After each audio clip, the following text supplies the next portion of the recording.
Today, I'm gonna call you out on your mistakes and tell you all the possible things you could be doing wrong in freestyle. By the end of this video, you're gonna have a roadmap and an action plan to work on those mistakes at your next swim session. The way today's video is gonna go is we're gonna go through all the mistakes literally from head to toes, and for each mistake, I'll give you a specific trial and drill and a water drill tailored specifically to work on that mistake. If I were you, I would write down on a sticky note the mistake and the drills that apply to you, because otherwise we're gonna go home, forget everything, and never get better.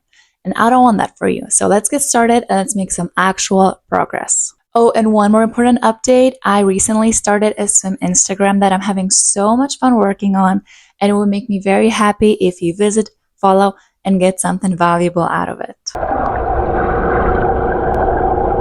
Mistake number 1, wrong hand entry. If your wrist enters the water first, or if you are slapping the water surface, you're simply not grabbing as much water as you could be grabbing. First of all, if you are slapping your hand on the surface, calm down. We gotta be a lot more precise than that and a lot more graceful than that. On the other hand, if your wrist enters the water first, and I've seen this mainly in beginner women, we are being too graceful. Think of your hand as an arrow and not a stop sign. It's a habit that needs to be broken with repetition. So for the trial and drill, before you go to the pool, we're gonna lean over and practice the correct hand entry at a 45-degree angle 20 times each hand. Similarly, standing in the water, lean over, practice the same hand entry, but finish the push by your hip.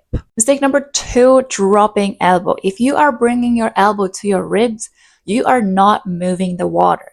If you are not moving the water, you're not moving forward. In the correct underwater pool, you'll see 2 things. Number 1, the elbow is going to be higher than your wrist. Number 2, your elbow forearm, your wrist, and your hand are all going to try to be in a vertical line. So we're not moving your hand horizontally. We're trying to bend in your elbow and move it vertically. I know this is hard. Keeping your elbow high requires strength.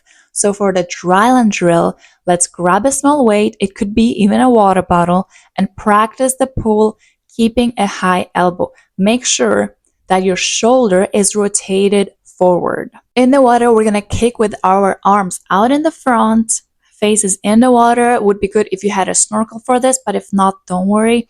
And our only task here is to practice the vertical catch, the early vertical form, keeping elbows in place and just doing the catch, moving the hand underneath your elbow. This next mistake is, in my opinion, the one that reveals right away if you are a beginner or a more advanced swimmer. The head position during breathing. If at any point during your freestyle, especially during breathing, the top of your head is pointing to the ceiling, your body is gonna do what? It's gonna start sinking. And the more you take your head out of the water, so the closer the top of your head is to the ceiling, the more your body is gonna sink. So as a result, you are wasting so much time and energy moving up and down instead of just going forward. So if your head is doing anything else other than looking straight down and rotating to the side for a breath, you are slowing yourself down by doing useless things. And I know you are scared to inhale the water when you're breathing, but instead of avoiding the problem, let's actually work to fix it. For the trial and drill, you're gonna have your hands and your knees on the floor. You can grab a mat, and we're gonna do this exercise on opening up to each side. That is gonna help you memorize the correct movement. And the best water drill I could ever give you for this issue is kicking on each side, one hand in the front, the other one by your side, one ear at all times is in the water. And that is closely linked with our next mistake, starting the next stroke too early. If your left arm has already started the underwater pool, while your right arm is still busy taking a breath, there's so much drag you are creating, not even mentioning that your body is gonna start sinking. This is a very popular thing to do, and it's again linked with being scared to inhale water during breathing, which is a valid concern. So if this sounds like something you do, here is your prescription. For the triathlon drill, we're going to put your hands on the wall and repeat correct arm movements with side breathing 20 times each arm, one arm at a time. In the water, we're going to do 5-second kick on the left side, do 3 freestyle strokes to switch, and 5-second kick on the other side. Mistake number 5 is shortening your strokes. I was teaching this super sweet woman, and when we were working on freestyle, she would push off the wall, put her face in the water, and just move her arms like lightning fast, but like so fast, in hopes that she will get to the wall faster. But guess what? She would go nowhere. You probably already know what I'm getting at. But the thing is that moving your arms fast is not what gets you to the wall. What gets you to the wall is pushing the water. So she was moving her arms like a true sprinter, but she was shortening her strokes, not grabbing any water to actually move forward. If you are an experienced swimmer, that is a different story. But if you are still learning, you are much better off swimming slower, but doing complete underwater pools. And a complete underwater pool is the one that starts out front with your shoulder extended maximally forward and ends by your hip. Not by your chest, not by your ribs, by the hip. Why is this so important? The last part of your underwater pool is the strongest. It's the one that you're able to move the most water, which will propel you the most forward. And the more water you're able to push behind you, the more you will move forward. For the triathlon drill, we are going to do tricep pushes with water bottles. This imitates the final part of the pool, but it's super important to keep your elbows in place as if they were glued to your body. In the water, try this drill of swimming one arm at a time, but consciously thinking of where your arm is moving. And important thing, do not rush. Nobody's chasing you yet, so do it the right way, slowly but surely. Mistake number 6, moving your arm horizontally during the recovery phase. So this is directly linked to not having enough shoulder rotation.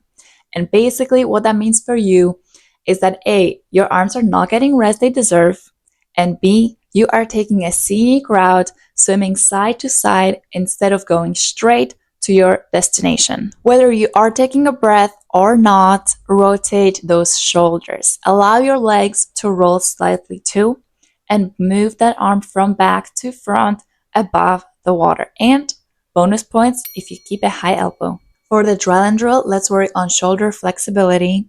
Hold each stretch at least for 30 seconds for this to work. In the water, we're gonna do kick with your arms by your side. Snorkel would be good for this one if you have. And we're just going to kick with rotating the shoulders. Moving down to the legs, let's talk about flexed feet. So flexed feet are amazing for breaststroke, but in freestyle, they have to be flat and ankles have to be loose. Why? So the top of your foot is your paddle. By flexing your toes, you're making the paddle smaller.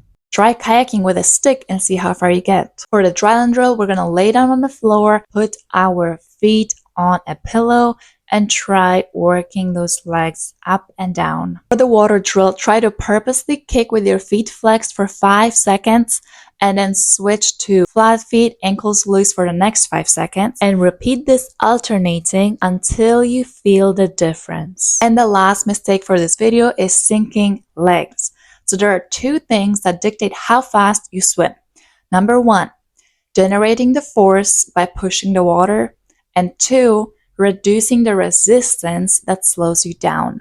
Well, swimming at an angle with your legs sinking creates a ton of resistance. So we have to work out a solution to lift your legs up and fix that body position. The tricky thing here is that there could be different reasons of why your legs are sinking. It's either your legs are not kicking properly, you are taking your head out too much of the water when you're breathing, you are being too tense, or weak core. So step number 1 for you here is to figure out what is causing your legs to sink. And then if it's the legs, subscribe to watch my next video. If it's the breathing, watch this video. If it's a tension, practice relaxing when doing a front float. If it's the core, as a drill and drill, you're gonna practice 30 seconds planks. If everything appears to be fine, try pressing down your chest when you swim freestyle. That should shift the center of mass of your body and hopefully get those legs up. But if nothing is working, grab a buoy and don't let sinking legs stop you from going swimming. And that brings us to the very end of this video. I had so much fun making it. Thank you for being here with me. Let me know in the comments what aspects of freestyle you find the most challenging. Subscribe if you haven't yet, and I'll see you next time.